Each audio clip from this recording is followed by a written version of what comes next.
තමන් උපමා කරගෙන මම මට වෙනවට අකමැති දේවල් අනුන්ට කරන්න එපා. මට කැමති, මට මිහිරි, මට ප්‍රිය, මටත් යහපතයි කියලා හිතන ඒවා අනුන්ට යහපත්.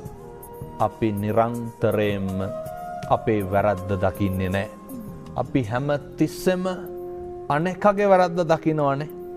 අනුන්ගේ වැරද්ද දකින්නවා වගේම තමන්ගේ වැරද්ද දකින්න බලන්න. ඒ වැරදි හදාගෙන ජීවත් වෙන්න.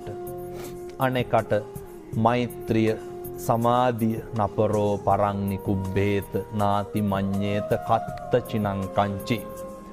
කිසිවෙක් කිසිවෙකුට වෛර නොකරේවා, නින්දා නොකරේවා, අවමන් නොකරේවා. මෙලෙස ජීවත් වෙන්න